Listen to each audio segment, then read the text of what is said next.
my understanding on this grant, that this is the largest safer grant in the country.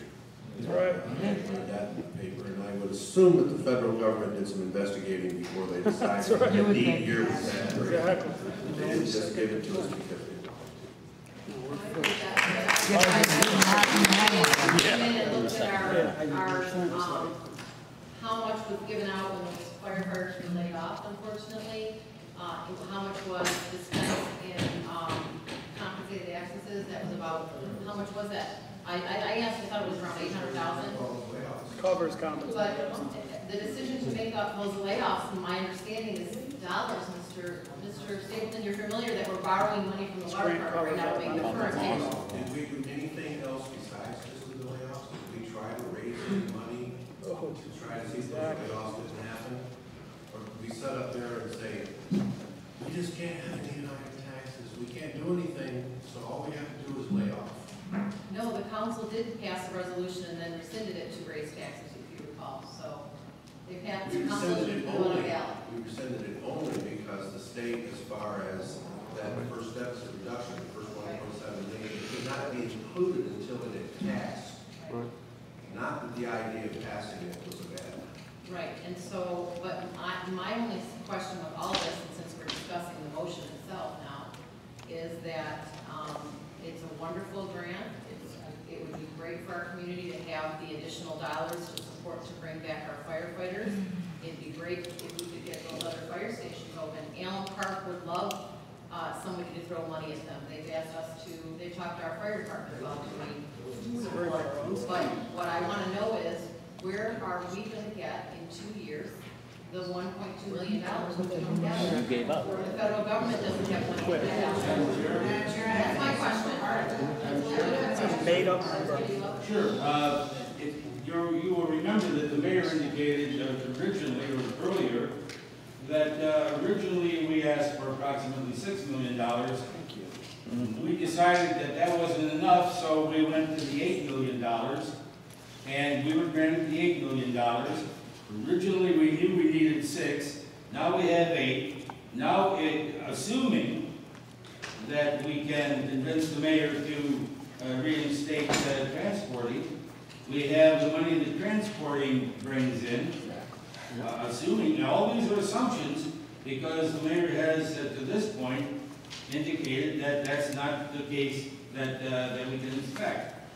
So, $1 million a year from the transporting, the additional $2 million that were determined we needed, that's probably where we get that $1 million. Yeah. Exactly. Okay, I think we've talked about that before too, the revenue from the ALS, when we break down the numbers, I don't think it's exactly that, because there are costs incurred with that. And now I'd like to ask Ms. Vanos, did you want to speak now? This is the mayor's executive director. Is that the right title? Wanted to go back to the resolution that's on the table right now, and through the chair to the council with Ms. Molner, I want to try and answer your question regarding 5.3 M of the charter. And again, I'm not practicing attorney, but I did do a little bit of research. We can't. Sure. Is that mic working?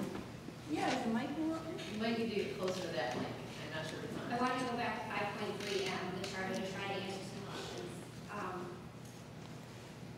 In that resolution, it appears that the council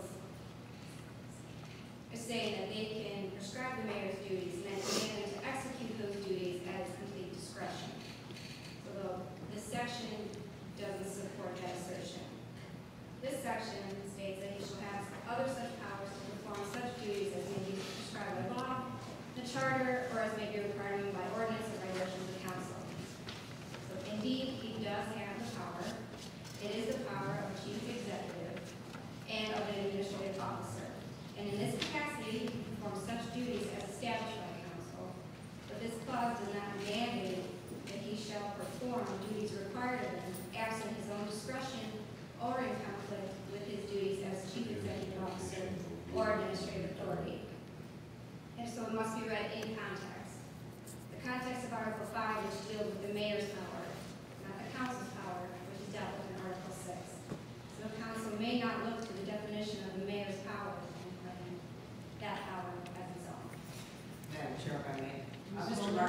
explaining it, and I understood it, and I thank you for explaining it.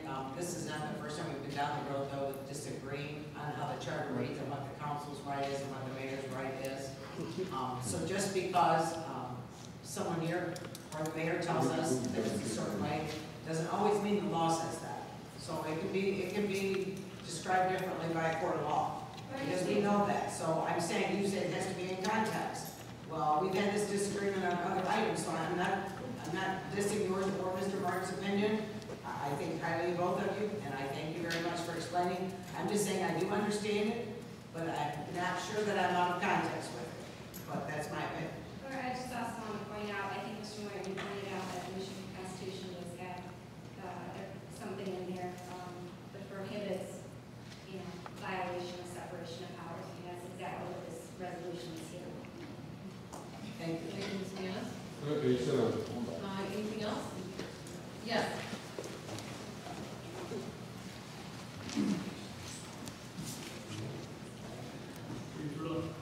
To the chair, I just had a question, following what was in the newspaper, Comer newspaper a couple weeks ago, and then today on TV. I'm trying to nail down,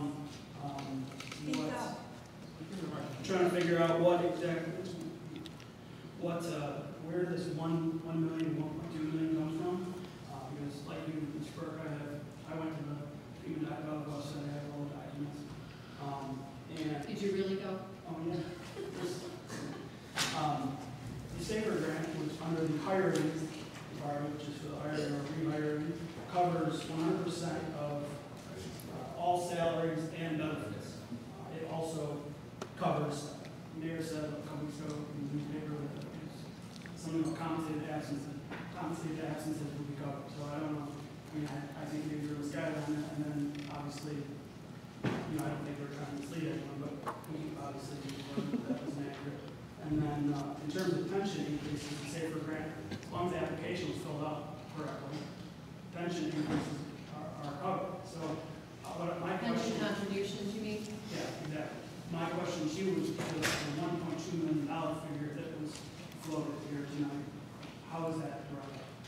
The 2.2, go ahead, Mayor. As was stated by the councilman, when we resubmitted the application to cover all costs, we looked at the Safer Grant application and made a determination that all costs should be covered. I think the original, through the chief and his staff that helped put the application together, they assumed we were a 345 community. The taxpayers would foot the bill for the continued pension contribution. We looked at it as if the Safer Grant pays for all benefits. We communicated with FEMA and they said, yes, all benefits should be accounted for, and we did that. So that additional $1 million a year is contribution to the pension plan based on current actuarial dollar amounts for those 32 officers each year. So that's where that $2 million that we spoke of earlier would go, toward contribution to the pension plan, not towards additional expense down the road. We also accounted for the compensated banks that would be earned or accrued by each member. The point that we're making, the $1 million, as I made to council last night in the study session, Madam Chair, was over the 2-year life of the FEMA grant, it is a reimbursement grant.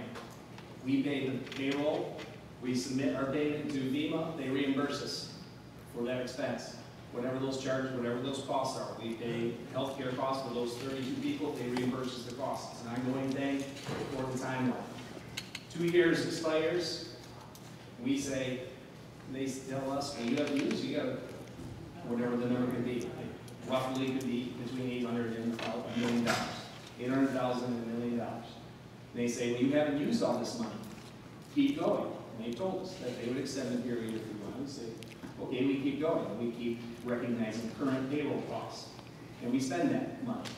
And then we say, okay, we're out of money. And we don't have a grant application on the horizon that's going to be accepted or not in that window. And we don't have the revenue set aside somewhere in which we can then realize it. And we have to exercise peace laws. We can't, once they get laid off, and they say, well, okay, now I'm laid off and I need money. I need my $30,000, $40,000 worth of banks paid to me so that I can pay my bills and survive. And I've accrued those and I have a right to those. And they absolutely do. We've already paid them all off. we have to find the money. That's the money that we're talking about. It's accounted for, but there's nothing that